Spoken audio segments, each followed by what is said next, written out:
bum, bum, bum, nun. Oh, what's up, demons and demonettes? Tis I, Traxy, Demon Kobe. And today, we're gonna talk about the latest hero to hit global in AFKJourney, and that is Faramor. But before you get into it, as always, toss a like and subscribe down below. Alrighty, let's just kind of jump into it. Yeah, let's take a look at his abilities. We'll talk about if they changed from VN. They did not. They are currently the same.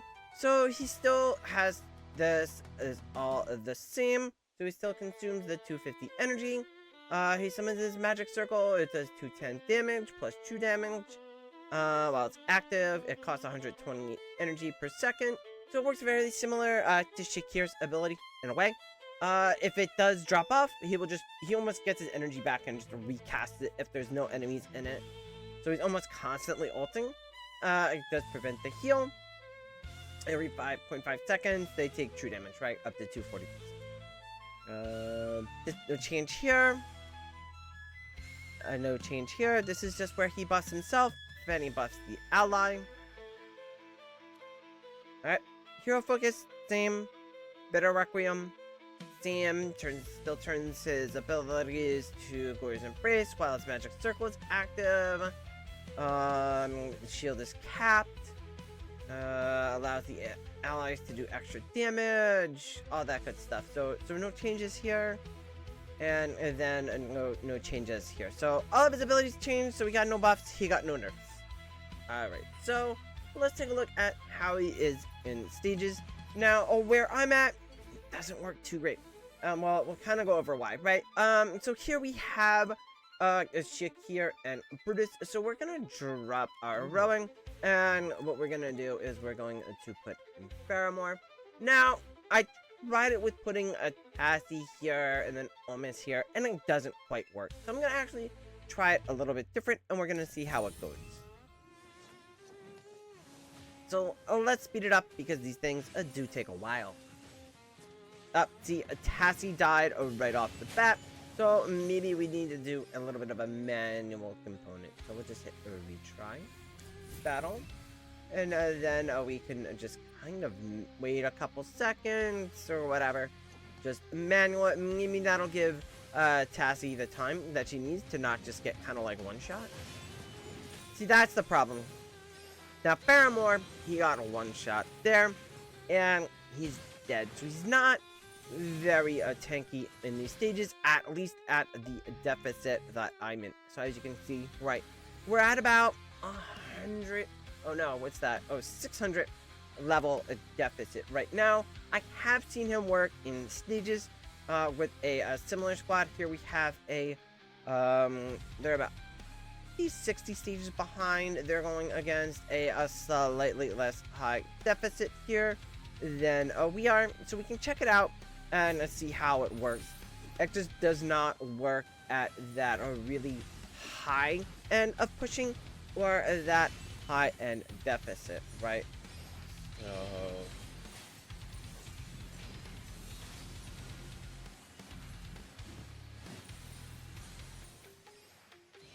and yeah, I mean, he drops his circle here. You can kind of see it. It goes on the enemies.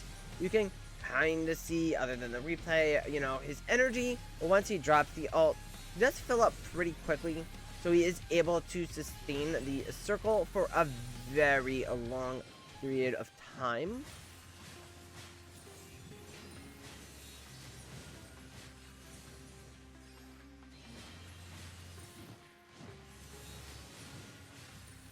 So team go.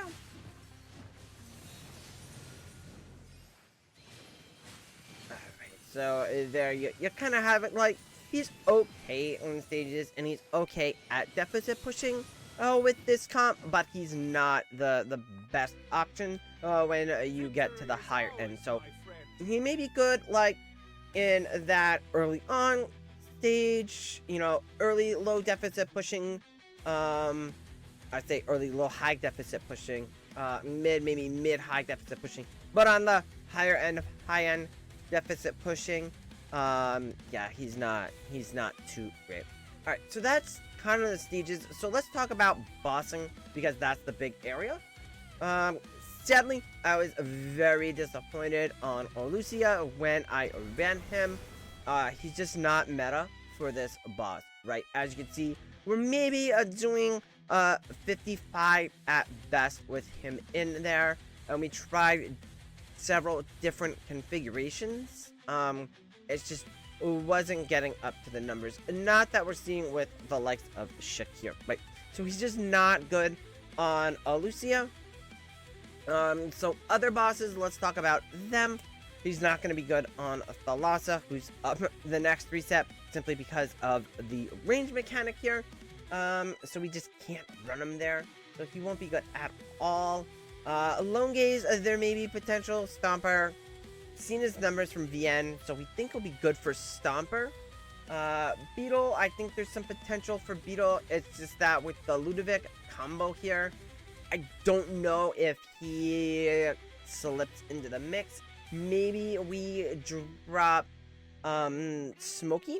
I think maybe that's who we could potentially replace, although Smokey's damage is quite large, and from what I've seen, Faramor is just not hitting these numbers, right? And then we kind of need a shot here or there for his buffing ability, not his raw damage ability, because he just makes Freyasto deal so much more damage. So we'll kind of like have to wait and see there. So we'll have to play around with the other bosses, but as of right now, I would say at max he's going to be 6 of 8. At worst, maybe 1 of 8 to 3 of 8. Yeah. I mean, I don't know, it's tough, because, like, he came out, everybody's comparing him to Bonnie. So we're gonna compare him to Bonnie. We'll talk about PvP next. Alright, so here's the thing we're gonna talk about, is the big interaction I was looking for was Faramor and Siren, right? So one of the things I saw, the Supreme Plus side of things, was that Faramor and Siren's ults had some very, very nice synergy them. Siren would vacuum them up, and Faramor would drop the circle on everybody once they were grouped up. So they were taking extra damage from true damage, they weren't getting healed, so they couldn't heal through Siren's ult. So they were essentially just getting ulted by Siren, vacuumed, drop that on, and they just die. So let's go ahead and let's see here. I did run a weaker team than I normally run. Our Faramor's only Paragon 2 here. Igor's only Paragon 2. Scarlita's, you know, just kind of like there for her. Well, let's see how it goes. You'll see. Let's slow it down. This is a map. This is map 1. This is one of the few ones that I could find that was map 1. Because it doesn't really work too well on map 3. So you can see, kind of like, because of Lily May, the timing is off of there. So, and then our Faramor is a bit on the squishy side at higher ends. So, right, so we actually do get some Scarlita action in for a change. And they actually kill off our other heroes. Oh, we'll take another look at number 3 on my arena. Again, we ran a slightly weaker team. Well, one of the things I noticed is that he struggles on map 3 with getting the energy and the timing of the fact that Siren seems to get his ult off so much more faster than Faramor with the Paragon levels added on. So let's take a look and let's see what happens here on map 3.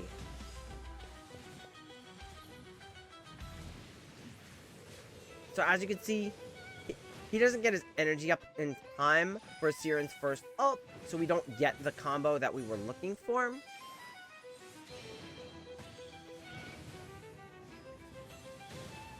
So the only thing he does is manage to drop it on Taylene, and it kills Taylene very quick. And he doesn't even get to use it on Tassie. We just kind of like kill Tassie off with other things. So I gotta say, on the arena side of things, I was a little bit disappointed. Now, I find a use for every hero. Well, I put him in my Vanguard squad, and we're gonna take a look at the updated Vanguard squad here. We'll just go down here. Alright, so as you can see... Oh, no, wrong squad. I was doing some testing. Wrong squad. Alright, we go against Echo here. So, what we have is a Faramor in the squad. Now, I was running this... Originally, it was designed to run around Lily May for the counter. I dropped Lily May to move her off to another team based on my district. And then I'm now dropping Alenia, who I subbed in for Lily May, for Faramor. Why are we putting Faramor in here? Essentially, we're just going to use him to buff Dio. He gives Dio an instant stack. Again, kind of a forgotten hero that's really dropped off from what he once was. But we're going to go see it in action here. We are going up against a Paragon 4 team with a lot of crowns. He is only Paragon 2. It is worth mentioning. We are a little under-leveled Paragon-wise compared to this team. But we're going to use the talent tiles here to our advantage. And we'll kind of like see how it goes. And this is map 3. Not the best Vanguard testing map, but we can kind of see the interactions. So you can see that Dio now has, he gets this new icon to indicate that he gets his buff, so he essentially gets it right away.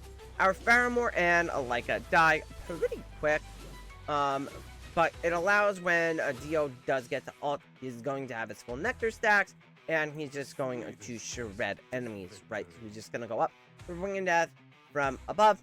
And in many cases, the way this team works is that essentially Dio may be the last person alive on the battlefield, so him having his Nectar stacks is big, because then he'll just jump up in the air, delete everybody, and you'll get the win. Now, it doesn't work against the stronger Vanguard teams, like the Concealed team. That's pretty effective against this team. This is probably the 3rd or 4th best team for your Vanguard. Just Concealment 1, I would say Graveborn 2, Shakir Bomb 3, and this one's maybe like your 4th best. With Mimi, if you're running control, that's your 5th best. So yeah, I was a little disappointed there with Faramor on the PvP side of things. So at this time, he's not really looking like a must have. I would definitely pull him still to Supreme Plus. If you're on the fence, wait until the end of the Dream Realm cycle. He will be used in a Ravaged Realm. He does do good boss damage. We'll see look at Titan Reaver. I jumped up to a 99.99%. This was kind of like my best previous. So just by putting Faramor into a similar squad over our Odie, we were able to get to, you know, about 200 million more damage to put us up into the top 99.99 percentile. So on pre-endless, his damage is looking really good. So I would pull him on the potential that he's going to be really good in pre-endless next season, because Dream Realm essentially has a few phases now. We kind of have we have pre-endless, right, which is completely different from endless. Who's good there. Then you go into endless. We have early endless, which is maybe a one cycle to less than 1 cycle, where our heroes aren't quite high enough in level for that percentage health damage for like our Freyasto, our Herox, our Smokey to really be effective. So true damage is kind of king there.